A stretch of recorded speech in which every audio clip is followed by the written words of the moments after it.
was great, all right? What was that? I thought you said we were gonna act casual. Riley, is everything okay?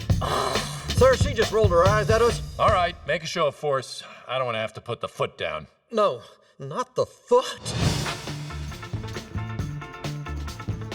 Was there ever a feeling, and when you're looking at it, that it might be too hard for kids to understand, to grasp the bigger concept of it? You know what was funny? Yes, we thought that, and we did a little kind of friends and family kid screening to see. And when they came out, Jonas Revere, the producer, went to one little 4-year-old and said, "What did you think the movie's about?" And the kid said, "Well, I think it's a movie that happiness, joy is good, but you need sadness in your life too for everything to be okay." And we thought pitched it better than Pete did, pretty much. It's a little subversive, really, because it's a movie about needing sadness in your life, and it's not a typical animation theme, I'd say. The film originally, as we were going through, had been about joy and fear, and that we thought those were the things that we needed to work with inside this little girl's head. But over time we realized that the balance of joy and sadness was a much more important thing in people in general, and that's why Pete kind of kept working that theme.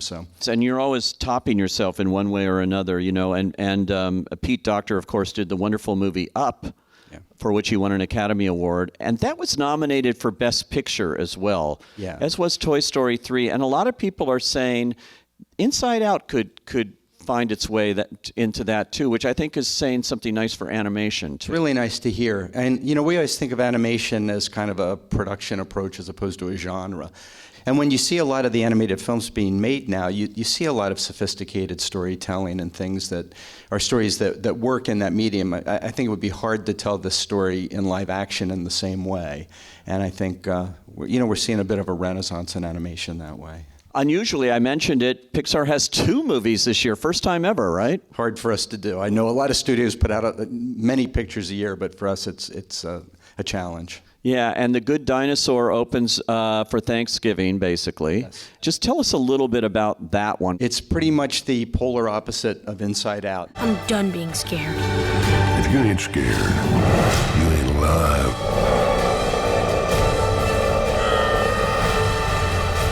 It's kind of a survival coming-of-age film for this dinosaur character. It's a sort of a boy and a dog story, except in this film, the dinosaur is the little boy, and the little boy is the dog character. It's a little feral kid that ends up on a journey with this dinosaur. The premise of the movie is kind of a what-if movie. What if the asteroid that was supposed to have destroyed the dinosaurs missed?